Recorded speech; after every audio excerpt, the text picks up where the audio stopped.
വനിതാ കർഷക വർഷം 2026 എന്നുള്ളത് മാറ്റി ഐക്യരാഷ്ട്ര സംഘടനയുടെ പ്രഖ്യാപനം ഏറ്റെടുത്ത് ഈ വർഷം മുതൽ 5 വർഷം നീളുന്നതായ വനിതാ കർഷക പദ്ധതിക്ക് പ്രത്യേകം കൃഷി വകുപ്പ് നേതൃത്വം കൊടുക്കുകയാണ്. അതിൻ്റെ ഭാഗമായി സക്സസ്ഫുൾ ആയിട്ടുള്ള വനിതാ കർഷകരെ കാർഷിക മേഖലയിലേക്ക് കടന്നു വരാൻ താല്പര്യമുള്ള വനിതകളെ അവർക്കാവശ്യമുള്ള ടെക്നിക്കൽ സപ്പോർട്ടും അനുബന്ധ മേഖലകളിലുള്ളതായ കോർപ്പസ് ഫണ്ട് എത്തിക്കാനുള്ള നടപടികളും അവർക്കുള്ള ട്രെയിനിങ് വർക്ക്ഷോപ്പുകളും തുടങ്ങി ഒരു സമഗ്രമായിട്ടുള്ള പദ്ധതിയാണ് ഇതുമായി ബന്ധപ്പെട്ടുകൊണ്ട് കടന്നു വരുന്നത്. മറ്റൊരു സുപ്രധാനമായ പദ്ധതി ഇന്നലെ ആരംഭിച്ചതാണ്. കതിർ എന്നാണ് അതിൻ്റെ പേര്. ബഹുമാനപ്പെട്ട മുഖ്യമന്ത്രിയാണ് ഇന്നലെ തിരുവനന്തപുരത്ത് വെച്ചുകൊണ്ട് അതിൻ്റെ ഉദ്ഘാടന കർമ്മം നിർവഹിച്ചത്. വിദ്യാഭ്യാസ മന്ത്രി ശ്രീ ഷംസുദ്ദീനും ഗതാഗത വകുപ്പ് മന്ത്രി ശ്രീ CP ജോണും കൃഷി വകുപ്പിൻ്റെ ആ പരിപാടിയിൽ മുഖ്യമന്ത്രിയോടൊപ്പം സംബന്ധിച്ചിരുന്നു. കേരളത്തിലെ മുഴുവൻ സ്കൂളുകളിലും ഇപ്പോൾ ചെറുപ്പക്കാർ കാർഷിക മേഖലയിൽ നിന്ന് പുറകോട്ട് പോയി. അവർ മറ്റു മേഖലകളെ കൂടുതൽ ആശ്രയിക്കുന്നു. പക്ഷേ അതിൽ വ്യത്യസ്തമായിട്ടുള്ള വിജയകരമായിട്ടുള്ള ഒരുപാട് മോഡൽസ് നമ്മുടെ മുമ്പുണ്ട്. അഗ്രിടെക് ഇൻഡസ്ട്രീസ് ഏറ്റവും പ്രധാനപ്പെട്ട സ്റ്റാർട്ടപ്സും സംവിധാനങ്ങളും ഒക്കെ ഉണ്ട്. അപ്പോൾ ഈ ചെറുപ്പക്കാർ ഇതിലേക്ക് കൊണ്ടുവരാൻ മെൻ്റലി ഫിസിക്കലി അവരെ ഇതിലേക്ക് കണക്ട് ചെയ്ത് ബിൽഡ് ചെയ്തെടുക്കാൻ ഒരു കാർഷിക സംസ്കാരമുള്ളതായിരിക്കുന്ന ഒരു യുവതയെ വളർത്തിയെടുക്കാനുള്ള യജ്ഞത്തിൻ്റെ ഭാഗമായി എല്ലാ സ്കൂളുകളിലും കൃഷിയുടെ ക്ലബ്ബുകൾ ആരംഭിക്കാൻ തീരുമാനമെടുത്തു. കൃഷി വകുപ്പ് അതിൻ്റെ നോട്ട് തയ്യാറാക്കി വിദ്യാഭ്യാസ മന്ത്രിയുമായി ചർച്ച നടത്തി, ഉദ്യോഗസ്ഥ തലത്തിലുള്ള മീറ്റിങ്ങുകൾക്ക് നേതൃത്വം കൊടുത്തു. അതിനുശേഷം ആ പദ്ധതിയുടെ കതിർ പദ്ധതിയുടെ ഉദ്ഘാടന കർമ്മം ഇന്നലെ നടന്നു. എല്ലാ സ്കൂളുകളിലും ഈ ക്ലബിന് ഒരു നോഡൽ ടീച്ചർമാരെ വയ്ക്കും. അതിൻ്റെ നടപടികളും മുന്നോട്ട് പോവുകയാണ്. അതിൻ്റെ കൂടെ ഈ പദ്ധതിയുടെ ഭാഗമായി ഓരോ സ്കൂളുകളിലും ഈ പദ്ധതിയെ ബാക്ക് ചെയ്യാനുള്ള ഒരു കമ്മിറ്റി പ്രവർത്തിക്കും.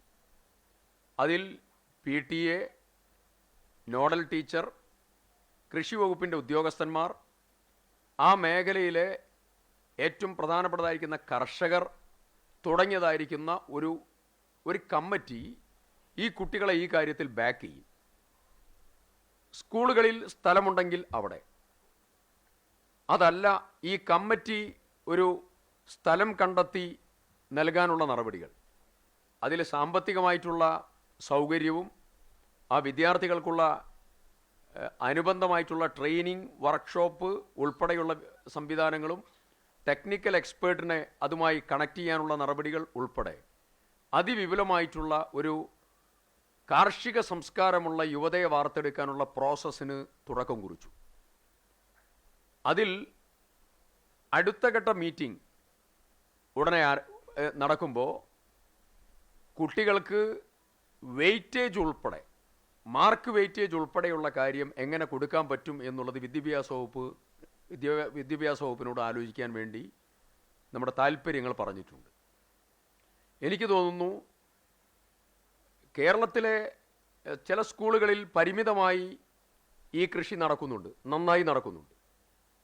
പക്ഷെ സാർവത്രികമായി ഇത് ലോഞ്ച് ചെയ്ത് എല്ലായിടത്തും മുന്നോട്ട് പോയാൽ, ഇന്നലെ തിരുവനന്തപുരത്ത് ഈ പരിപാടിയിൽ 5 സ്കൂളുകളിലെ കുട്ടികളും അധ്യാപകരും തിരുവനന്തപുരത്തെ ഈ പരിപാടിയിൽ പങ്കെടുത്തിരുന്നു. സാർവത്രികമായി ഇത് ക്രമീകരിച്ച് മുന്നോട്ട് പോയാൽ നല്ല രീതിയിലുള്ള ഒരു ചേഞ്ച്, ആ കുട്ടികൾ, സ്കൂൾ, അതിലൂടെ അവരുടെ വീടുകൾ, അതിൻ്റെ ഭാഗമായി കേരളത്തിൽ ഒരു കാർഷിക സംസ്കാരം വളർത്തിയെടുക്കാനുള്ള ഒരു പൊതുസമൂഹത്തിൻ്റെ യജ്ഞത്തിലേക്കുള്ള ചവിട്ടുപടിയായി കതിർ പദ്ധതി മാറും എന്നുള്ളതാണ് പൂർണ്ണ പ്രതീക്ഷ. കതിരിൽ മാത്രം ഒതുങ്ങില്ല. വനിത പ്ലസ് വിദ്യാർത്ഥികൾ, ഇനി കുടുംബശ്രീ റെസിഡൻസ് ഉൾപ്പെടെയുള്ള ഏതെല്ലാം മേഖലകളിലേക്ക് ഇതിനെ ബ്രിഡ്ജ് ചെയ്യാമോ, കാർഷിക മേഖലയെ ബ്രിഡ്ജ് ചെയ്യാമോ, ആ പ്രവർത്തനങ്ങൾക്കൊക്കെ നേതൃത്വം കൊടുക്കും.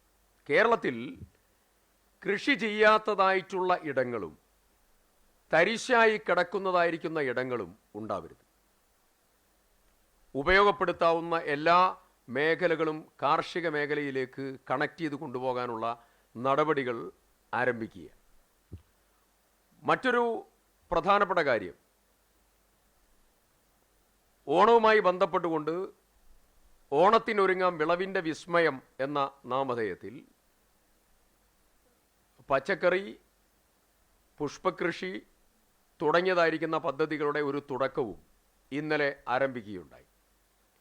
ഇതിൻ്റെ മിഷനും പെട്ടെന്ന് മുന്നോട്ട് കൊണ്ടുപോകാനുള്ള നടപടികൾക്ക് തുടക്കം കുറിക്കുക. നമ്മുടെ ജീവിതശൈലി രോഗങ്ങൾ ഏറ്റവും കൂടുതലാണ് മലയാളികൾക്കിടയിൽ.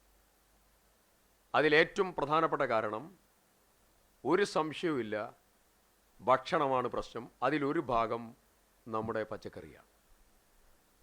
ഇത് ഹോംസ്റ്റെഡ് അഗ്രികൾച്ചറൽ ഫാമിംഗ് ഉൾപ്പെടെ മട്ടുപ്പാവിലെ കൃഷി മുതൽ മുറ്റത്തെ കൃഷി മുതൽ പറമ്പിലെ കൃഷി മുതൽ തരിശു നിലങ്ങൾ, സ്ഥാപനങ്ങൾ, വിദ്യാഭ്യാസ സ്ഥാപനം, മറ്റുള്ള സ്ഥാപനങ്ങൾ, വ്യാപാരികൾ, കുടുംബശ്രീ ഇതെല്ലാം ബ്രിഡ്ജ് ചെയ്ത് ഈ മേഖലയിലേക്ക് കൊണ്ടുവരുന്നതോടുകൂടി നമുക്കൊരു വലിയ മാറ്റം ഈ കാര്യത്തിൽ കൊണ്ടുവരാൻ പറ്റും എന്നുള്ളത് തന്നെയാണ് പ്രതീക്ഷ. അതിനു വേണ്ടിയിട്ടുള്ള ഒരുക്കങ്ങളൊക്കെ ഡിപ്പാർട്ട്മെൻറ്റ് തലത്തിൽ പ്രോജക്റ്റ് വൈസ് അതിൻ്റെ പ്രവർത്തനങ്ങൾക്ക് തുടക്കം കുറിക്കുകയാണ്. മണ്ണിൻ്റെ ഘടന, കാലാവസ്ഥാ വ്യതിയാനവുമായി ബന്ധപ്പെട്ടുകൊണ്ട് വലിയ പ്രശ്നങ്ങളെ നേരിടുന്ന ഒരു ഡിപ്പാർട്ട്മെൻറ്റാണ് കൃഷി വകുപ്പും കർഷകരും. അതിൽ മണ്ണിൻ്റെ ഘടന വരെ മാറുന്നുണ്ട്. കേരളത്തിൽ ഒരു സമ്പൂർണ്ണമായിട്ടുള്ള കർഷകൻ്റെ മണ്ണ് പരിശോധന സമ്പൂർണ്ണമായി നടന്ന് അതിൽ മണ്ണിൻ്റെ ഘടന പൂർണ്ണമായും പുനഃസ്ഥാപിക്കാനുള്ള ഒരു പ്രവർത്തനം ഇതുവരെ നടന്നിട്ടില്ല. ചിലയിടത്ത് പരിശോധിക്കും, ചിലയിടത്ത് പരിശോധിക്കില്ല, അങ്ങനെ പോവുകയാണ്. അപ്പോൾ ഒരു സമ്പൂർണ്ണ സോയിൽ ടെസ്റ്റിംഗ് രജിസ്റ്റർ കർഷകൻ്റെത് സമ്പൂർണ്ണമാക്കാനുള്ള എല്ലാ ലാബുകളെയും ഇൻ്റഗ്രേറ്റ് ചെയ്തുകൊണ്ടുള്ള ഒരു സിസ്റ്റം ആരംഭിക്കാൻ വേണ്ടി തീരുമാനിച്ചു. ഗവർണറുടെ നയപ്രഖ്യാപനത്തിൽ ഈ കാര്യം കൊണ്ടുവരികയും ചെയ്തു. അതിനുവേണ്ടിയുള്ള നടപടികളും പുരോഗമിച്ചു കൊണ്ടിരിക്കുകയാണ്. അങ്ങനെ വിവിധങ്ങളായിട്ടുള്ള മിഷൻസ്, ഇവ ബഡ്ജറ്റിലേക്ക് നമ്മൾ കുറേ പുതിയ പദ്ധതികൾ കൊടുത്തിട്ടുണ്ട്. ആ പുതിയ പദ്ധതികൾ അംഗീകരിക്കപ്പെടുന്നതോടുകൂടി അതിൽ പുതിയ പദ്ധതികൾ പുതിയ ഹെഡ് ഓഫ് അക്കൗണ്ടാണ്. ഇതുവരെ നമ്മൾ ചെയ്യാത്തതായ കുറേ മേഖലകളുണ്ട്.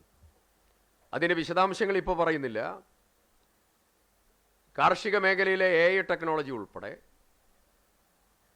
വിജ്ഞാന വ്യാപനം കാർഷിക മേഖലയിലേക്ക് കൃത്യമായി കണക്ട് ചെയ്യാൻ ആവശ്യമായ നടപടികൾ, ടെക്നോളജി ബ്രിഡ്ജ് ചെയ്യാൻ ആവശ്യമായ നടപടികൾ, ചെറിയ ഇടത്തിൽ കൂടുതൽ ഫലം കിട്ടുന്നതായിട്ടുള്ള കാർഷിക വിളകൾ, നമ്മുടെ ട്രോപ്പിക്കൽ റീജിയൻസിൽ മലയോര മേഖലയിൽ എക്സോട്ടിക് ഫ്രൂട്ട്സ് ഉൾപ്പെടെയുള്ളതായിരിക്കുന്ന സൗകര്യങ്ങളെ ക്രമീകരിക്കാൻ ആവശ്യമായിട്ടുള്ള നടപടികൾ, ഇതെല്ലാം തന്നെ കൃഷി വകുപ്പിൻ്റെ നേതൃത്വത്തിലുള്ള പുതിയ സമീപനങ്ങളായി കൊണ്ടുവരിക.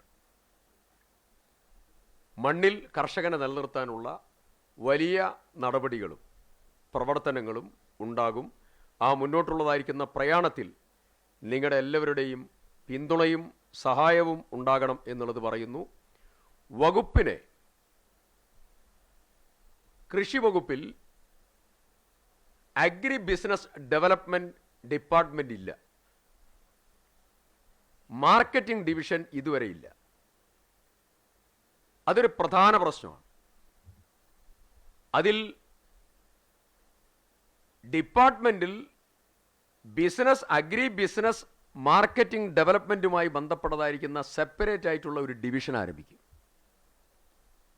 ആ ഡിവിഷൻ കർഷകരുടെ വിളകൾ കൃത്യതയോടുകൂടി ലോക്കൽ മാർക്കറ്റുകളും ഇൻ്റർനാഷണൽ മാർക്കറ്റുകളിലേക്കും കണക്ട് ചെയ്യാനുള്ള ബ്രിഡ്ജായി ഈ ഡിപ്പാർട്ട്മെൻറ്റ് ഈ ഭാഗം പ്രവർത്തിക്കും. അതിനുള്ള പദ്ധതി തയ്യാറാക്കുന്നതിന് വേണ്ടി കൃഷി വകുപ്പിന് ഉദ്യോഗസ്ഥർക്ക് നിർദ്ദേശം കൊടുത്തിട്ടുണ്ട്. അതൊരു വലിയ പ്രോസസ്സാണ്, പെട്ടെന്ന് പറയാൻ എളുപ്പമാണ്. അതിൻ്റെ ഭാഗമായി എക്സ്പോർട്ടേഴ്സുമായി ബന്ധപ്പെട്ടതായിരിക്കുന്ന മീറ്റിംഗ് ഞാൻ തന്നെ ഹോൾഡ് ചെയ്ത് കഴിഞ്ഞു. അവരും ഉദ്യോഗസ്ഥരും തമ്മിലുള്ള മീറ്റിംഗ് അടുത്ത ഘട്ടം. അത് കഴിഞ്ഞ് കർഷകർക്ക് ഇൻ്റർനാഷണൽ സ്റ്റാൻഡേർഡ്സിലേക്കും സർട്ടിഫിക്കേഷൻസിലേക്കും കേരളത്തിലെ കർഷകരെ ബ്രിഡ്ജ് ചെയ്യാനുള്ള മൂവ്മെൻറ്റ്, അതാണ് അടുത്തത്. ആ പ്രവർത്തനങ്ങൾ ഒരു ദീർഘകാലാടിസ്ഥാനത്തിലുള്ള പദ്ധതിയാണ്. അതും ആരംഭിക്കാനുള്ള നടപടികൾ സ്വീകരിക്കുകയാണ്. പ്രാഥമികമായി ഇത്രയും കാര്യങ്ങൾ നിങ്ങളുമായി പങ്കുവെക്കുന്നു. ഈ മൂവ്മെൻറ്റിലൊക്കെ നിങ്ങളുടെ ക്രിയാത്മകമായ നിർദ്ദേശങ്ങളും കാര്യങ്ങളും ഒക്കെ ഉണ്ടാകണമെന്നുള്ളത് പറയുന്നു. കാലാവസ്ഥാ വ്യതിയാനത്തിൻ്റെ, വന്യമൃഗശല്യത്തിൻ്റെ, പ്രകൃതിക്ഷോഭങ്ങളുടെ, വില സ്ഥിരതയില്ലാത്തതിൻ്റെ, MSP കുറവിൻ്റെ, അതുപോലെ വിളനാശം യഥാസമയം ലഭ്യമാകാത്തതിൻ്റെ, അങ്ങനെ തുടങ്ങി മാർക്കറ്റിലെ ഫ്ലക്ച്വേഷൻസ് ഉൾപ്പെടെ വിവിധ പ്രശ്നങ്ങൾ കർഷകർ നേരിടുന്നുണ്ട്. ആ പ്രശ്നങ്ങളൊക്കെ അഡ്രസ്സ് ചെയ്യാനുള്ളതായിരിക്കുന്ന വിവിധങ്ങളായിട്ടുള്ള മെക്കാനിസത്തിലേക്കും കടക്കുകയാണ്.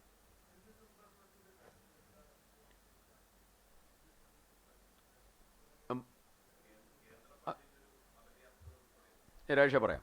ഒന്ന്,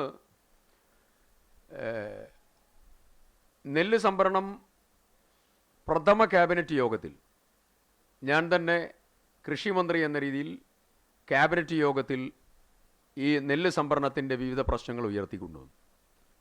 അവിടെ വെച്ചുകൊണ്ടൊരു ക്യാബിനറ്റ് സബ് കമ്മിറ്റി രൂപീകരിച്ചു. ആ സബ് കമ്മിറ്റിയിൽ ഫുഡ് ആൻഡ് സിവിൽ സപ്ലൈസ് മിനിസ്റ്ററും സഹകരണ വകുപ്പ് മന്ത്രിയും രണ്ടുപേരും ഉണ്ടായിരുന്നു. ശ്രീ അനൂപ് ജേക്കബും ശ്രീ M. ലിജുവും. തൊട്ടടുത്ത ദിവസം ഞങ്ങൾ 3 പേരും ഒന്നിച്ചിരുന്നു ഉദ്യോഗസ്ഥന്മാരോടൊപ്പം, 3 ഡിപ്പാർട്ട്മെൻറ്റ് ഉദ്യോഗസ്ഥന്മാർ. ഫുഡ് ആൻഡ് സിവിൽ സപ്ലൈസ് ആണ് 13 ജില്ലകളിലെ നെല്ല് സംഭരണത്തിൻ്റെ പ്രവർത്തനങ്ങൾക്ക് നേതൃത്വം കൊടുക്കുന്നത്.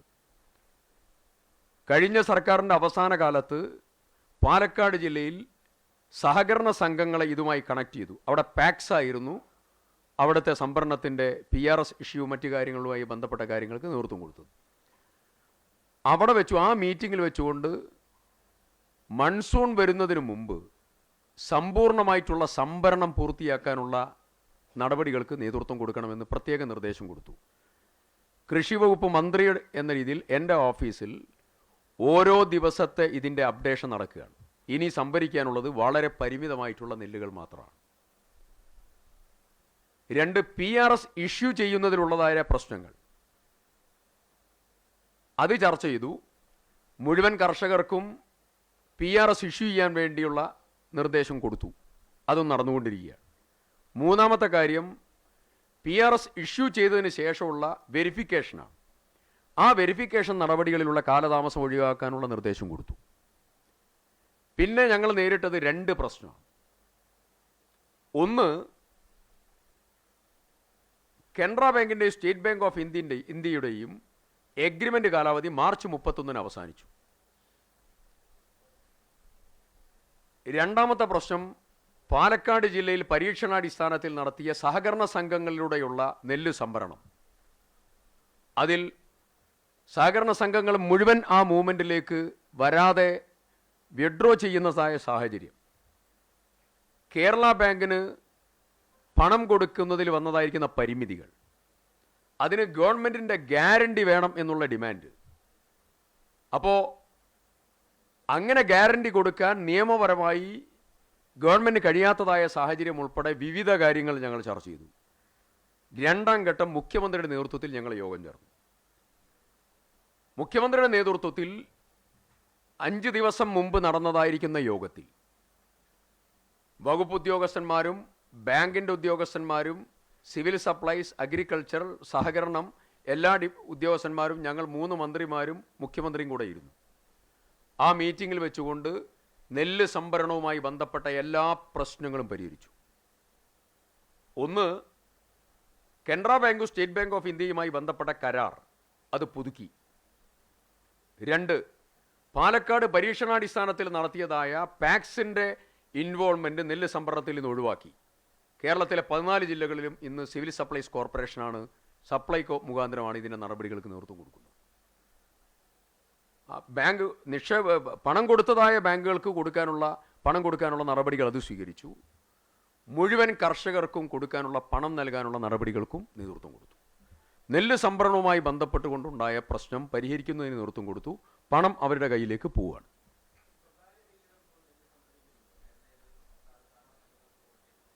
എങ്ങനെ?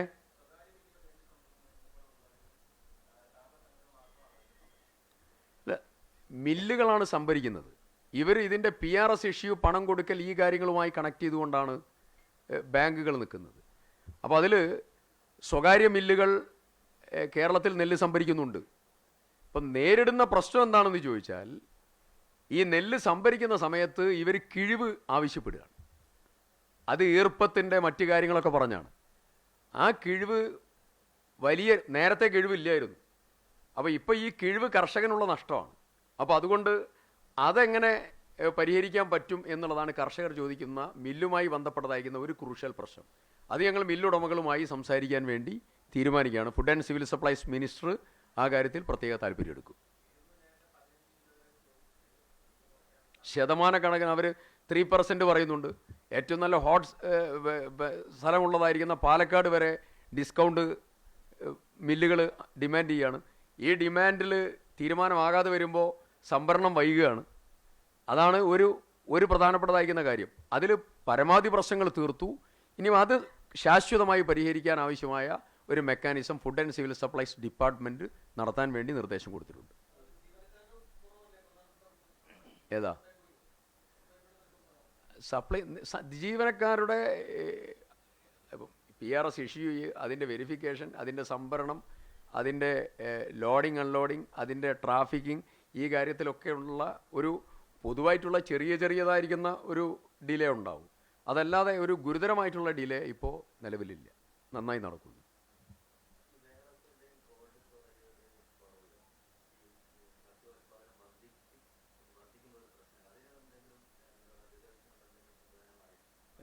ആലോചിച്ചിട്ടുണ്ട്. ഞങ്ങൾ ബഡ്ജറ്റിലേക്ക് അതിൻ്റെ കാര്യങ്ങൾ പ്രത്യേകം ആവിഷ്കരിച്ച് കൊടുത്തിട്ടുണ്ട്. കോൾഡ് സ്റ്റോറേജിൻ്റെ ഒരു ചെയിൻ ഉണ്ടാവുകയും ഇൻ്റർനാഷണൽ സ്റ്റാൻഡേർഡിലേക്ക് നമ്മുടെ കർഷകർ കണക്ട് ചെയ്യപ്പെടുകയും കൃത്യമായി ചെയ്താൽ, ഇപ്പോൾ ഞാൻ നിങ്ങളോട് ഒരു എക്സാമ്പിൾ പറയാം.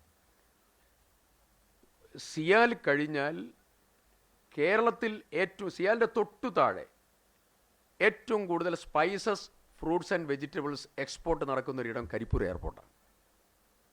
സിയാലിൻ്റെ തൊട്ടു താഴെ നമ്മൾ നിൽക്കുകയാണ്.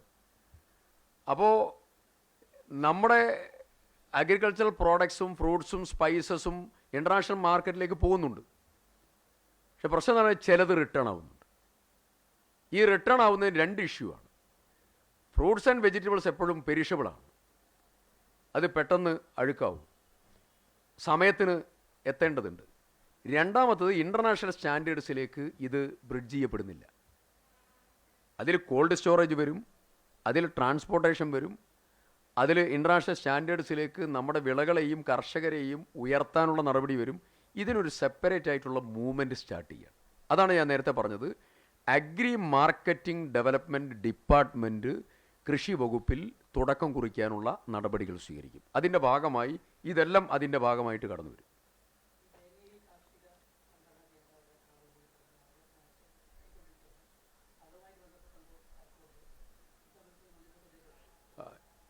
ഞാൻ കഴിഞ്ഞ ദിവസം സ്ഥലം MLA ശ്രീ ജയന്ത് എന്നോട് ഈ വിഷയം സൂചിപ്പിച്ചതിന് ശേഷം അതുമായി ബന്ധപ്പെട്ടതായിരിക്കുന്ന മുഴുവൻ വിശദാംശങ്ങളും ലഭ്യമാക്കി റിപ്പോർട്ട് തരാൻ വേണ്ടി ആവശ്യപ്പെട്ടിട്ടുണ്ട്.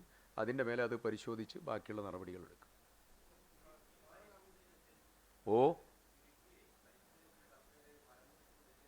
എങ്ങനെ?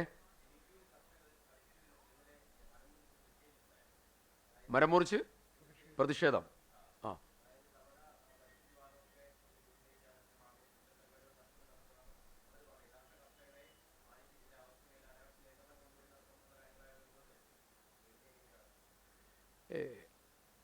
പരിസ്ഥിതി ദിനവുമായി ബന്ധപ്പെട്ട് ഇപ്പോൾ കൃഷിയും പരിസ്ഥിതിയും വളരെ അഭേദ്യമായി കണക്ട് ചെയ്യപ്പെട്ട് കിടക്കുകയാണ്. ഒന്ന്, കർഷകൻ ചെയ്യുന്ന പ്രവർത്തനം, കൃഷി, അത് കാലാവസ്ഥാ വ്യതിയാന പ്രതിരോധമാണ്. അത് മണ്ണിന് കുടപിടിക്കലാണ്. അത് മണ്ണിൻ്റെ ഏറ്റവും പ്രധാനപ്പെട്ട സംരക്ഷണമാണ്, പ്രകൃതി സംരക്ഷണമാണ്. കർഷകൻ പരിസ്ഥിതി വിരുദ്ധനാണ് എന്നുള്ളതായ ഒരു കൺസെപ്റ്റ് കഴിഞ്ഞ കുറേ കാലമായുള്ള സംസാരങ്ങളിലൂടെ, പ്രവർത്തനങ്ങളിലൂടെ കാട് മോശമാക്കുന്നവർ, കാടിലേക്ക് കയറുന്നവർ, കയ്യേറ്റക്കാർ, അങ്ങനെ തുടങ്ങി പല രീതിയിലുള്ള സമീപനങ്ങളിലേക്ക് അവരെ വെറുതെ തെറ്റായി കൊണ്ടുവരാനുള്ള ഒരു സംസാരത്തിനും പ്രവർത്തനങ്ങൾക്കും നേതൃത്വം കൊടുത്തിട്ടുണ്ട്. അതിൻ്റെയൊക്കെ പ്രതിഷേധമാണ്. യഥാർത്ഥത്തിൽ കർഷകർ പരിസ്ഥിതിയുടെ സംരക്ഷകന്മാരാണ്, അവർ മണ്ണിൻ്റെ സംരക്ഷകന്മാരാണ്. ഇപ്പോൾ ഫലവൃക്ഷ തൈ നട്ടുപിടിപ്പിക്കൽ ഞങ്ങൾ ഇന്നലെ ആരംഭിച്ചു. അതൊരു പ്രധാനപ്പെട്ട പദ്ധതിയാണ്. അത് ഭൂമിക്ക് കുടപിടിക്കലാണ്. അപ്പോൾ അത്തരം പ്രവർത്തനങ്ങളുമായി ബന്ധപ്പെട്ടുകൊണ്ട് കർഷകനും കൃഷിയും മുന്നോട്ട് പോവുകയാണ്. അപ്പോൾ അവനെ കയ്യേറ്റക്കാരനായും അവനെ പ്രകൃതി വിരുദ്ധ പ്രവർത്തനങ്ങൾക്ക്, പ്രകൃതിയുടെ സന്തുലിതാവസ്ഥ തകർക്കുന്ന ആളുകളാണ്, ഈ പ്രകൃതിക്ഷോഭങ്ങൾ മുഴുവൻ ഉണ്ടാകുന്നത് കർഷകൻ്റെ പെരുമാറ്റത്തിലൂടെയാണെന്ന് പറഞ്ഞ് അവരെതിരായിട്ടുള്ള നീക്കങ്ങൾക്ക് ഇവിടെ നേതൃത്വം കൊടുത്തു. അത് ശരിയല്ല. അതിൻ്റെയൊക്കെ വൈകാരികതയാണ് അവർ പ്രകടിപ്പിച്ചിട്ടുള്ളത്.